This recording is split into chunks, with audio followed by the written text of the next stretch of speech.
배우려는 자세가 늙지 않는 비결입니다. 여러분, 혹시 이런 생각 해보신 적 있으십니까? 왜 어떤 사람은 70이 넘어서도 눈빛이 살아있고 어떤 사람은 50살에 벌써 모든 것을 포기한 듯한 표정을 짓고 있는지 말입니다. 저는 오랫동안 이 질문의 답을 찾아 헤맸습니다. 그리고 마침내 깨달았습니다.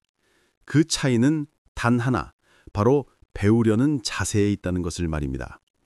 오늘 이 이야기를 시작하게 된 건 얼마 전 동네 경로당에서 만난 한 어르신 때문입니다.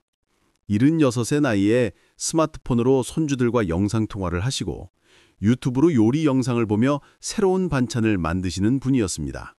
그분 옆에는 67의 다른 어르신이 계셨는데 그분은 스마트폰을 켜는 것조차 귀찮다며 손사래를 치셨습니다. 두 분의 나이 차이는 겨우 9살이었지만 삶을 대하는 태도는 하늘과 땅 차이였습니다.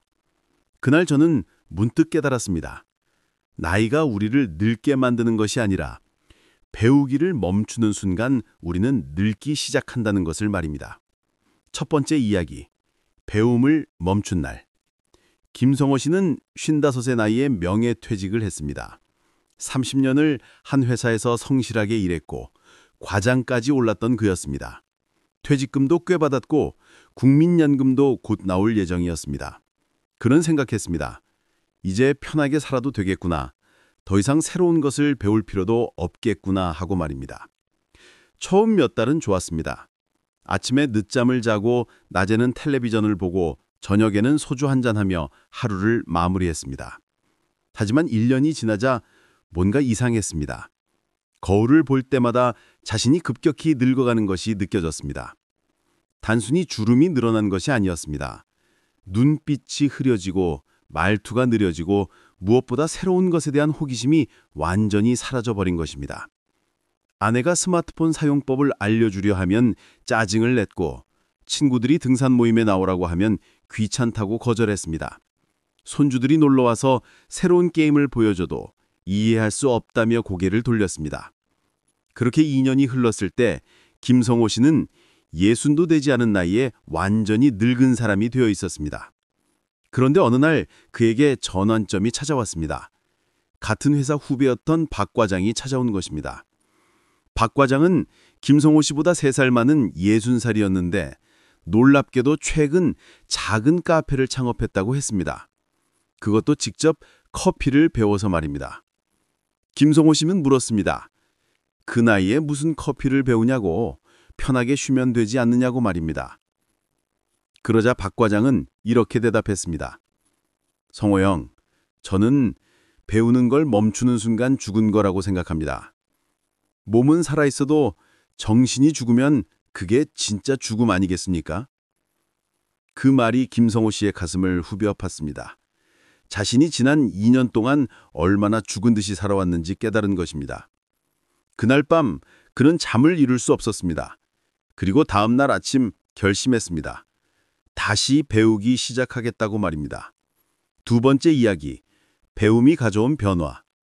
김성호 씨가 가장 먼저 시작한 것은 스마트폰이었습니다. 아내에게 고개를 숙이고 처음부터 차근차근 알려달라고 부탁했습니다. 처음엔 정말 어려웠습니다. 손가락이 마음대로 움직이지 않았고 용어들도 생소했습니다. 하지만 그는 포기하지 않았습니다. 매일 1시간씩 연습했고 모르는 것이 있으면 손주에게 영상통화로 물어보았습니다. 한 달이 지나자 기본적인 사용법을 익혔고 2달이 지나자 유튜브를 보기 시작했습니다. 그리고 우연히 바둑강의 영상을 발견했습니다. 젊은 시절 즐겼지만 오랫동안 잊고 있었던 바둑이었습니다. 그는 다시 바둑을 배우기 시작했습니다. 처음엔 혼자 유튜브 영상을 보며 연습했고 그러다 온라인 바둑 사이트를 알게 되었고 전국의 사람들과 대국을 두기 시작했습니다. 지는 것도 많았지만 이기는 것도 있었습니다. 무엇보다 즐거웠습니다. 머리를 쓰니 정신이 맑아지는 느낌이었고 새로운 기술을 익히니 성취감이 느껴졌습니다. 그렇게 6개월이 지났을 때 김성호 씨는 완전히 달라져 있었습니다. 눈빛이 살아났고 말투에 활력이 돌았습니다. 아내는 남편이 10년은 젊어진 것 같다고 말했습니다. 손주들도 할아버지가 자신들과 게임 이야기를 나눌 수 있다는 것에 신기해했습니다. 하지만 더 놀라운 변화는 따로 있었습니다. 김성호 씨는 동네 경로당에서 다른 어르신들에게 스마트폰 사용법을 가르치기 시작한 것입니다. 자신이 배운 것을 다른 사람들과 나누면서 그는 더욱 큰 보람을 느꼈습니다. 누군가에게 도움이 된다는 것, 아직도 쓸모 있는 사람이라는 것을 확인하는 순간이었습니다. 그리고 1년 후 김성호 씨는 지역문화센터에서 정식으로 시니어 스마트폰 강사로 활동하게 되었습니다. 60도 안 된 나이에 완전히 늙어버렸던 그가 새로운 인생을 시작한 것입니다. 세 번째 이야기, 배움에는 나이가 없습니다. 이순재 씨는 올해 72입니다. 평생 농사를 지으며 살아온 그는 65세 농사를 그만두고 도시로 이사를 왔습니다. 자식들 곁에서 편하게 살라는 권유 때문이었습니다. 하지만 도시 생활은 그에게 맞지 않았습니다. 할 일이 없고 아는 사람도 없었습니다. 그저 텔레비전만 보다가 하루를 보내는 날들이 계속되었습니다. 어느 날 이순재 씨는 우연히 동네 도서관 앞을 지나가다가 한글 교실 모집 공고를 보았습니다. 그는 평생 글을 제대로 배우지 못했습니다. 어린 시절 가난 때문에 학교를 다니지 않았고 성인이 되어서도 농사일에 바빠 글 공부를 할 시간이 없었습니다. 신문을 읽을 수는 있었지만 복잡한 글은 이해하기 어려웠고 글을 쓰는 것은 더욱 힘들었습니다. 그는 망설였습니다. 70이 넘은 나이에 무슨 글 공부냐는 생각이 들었지만 동시에 다른 생각도 들었습니다. 평생 하고 싶었던 것을 이제라도 해보면 어떨까 하는 생각 말입니다. 이순재 씨는 용기를 내어 한글 교실에 등록했습니다. 첫날 교실에 들어섰을 때 그는 놀랐습니다. 자신보다 나이 많은 어르신들도 계셨고 모두들 진지하게 공부하고 있었습니다. 선생님은 친절했고 수업은 재미있었습니다. 처음엔 정말 힘들었습니다. 글자가 눈에 들어오지 않았고 손은 털려서 글씨가 삐뚤빼뚤했습니다. 젊은 사람들이라면 하루 만에 배울 것을 일주일이 걸렸고 배운 것도 금방 잊어버렸습니다. 하지만 이순재 씨는 포기하지 않았습니다. 매일 집에서도 2시간씩 연습했고 모르는 것이 있으면 다음 수업에서 꼭 물어보았습니다. 석 달이 지나자 간단한 문장을 쓸 수 있게 되었고 6개월이 지나자 짧은 편지를 쓸 수 있게 되었습니다. 그리고 1년 후 이순재 씨는 생애 처음으로 자서전을 쓰기 시작했습니다. 자신의 인생 이야기를, 농사짓던 시절의 추억을, 그리고 늦게나마 글을 배우게 된 기쁨을 글로 담기 시작한 것입니다. 2년이 지난 지금 이순재 씨의 자서전은 100페이지가 넘었습니다. 문장이 세련되지는 않지만 진솔하고 따뜻한 이야기로 가득합니다. 그는 이것을 자식들에게 남겨주고 싶다고 합니다. 자신이 어떻게 살아왔는지, 무엇을 생각하며 살았는지를 말입니다. 더 놀라운 것은 이순재 씨의 표정입니다. 예전에는 무기력하고 생기 없던 얼굴이었지만 지금은 늘 미소를 띠고 있습니다. 매일 아침 일어나는 것이 즐겁고 배울 것이 있다는 것이 기쁘다고 합니다. 72살에 찾은 새로운 인생이었습니다. 네 번째 이야기, 배움이 주는 진짜 선물. 정미숙 씨는 65입니다. 평생 가정주부로 살고 남편과 자식들을 위해 헌신했습니다. 자식들이 모두 출가하고 남편마저 5년 전에 세상을 떠나자 그녀는 완전히 혼자가 되었습니다. 외로웠고 삶의 목적을 잃은 것 같았습니다. 어느 날 옛 친구가 그녀에게 영어 회화 모임에 같이 가자고 제안했습니다.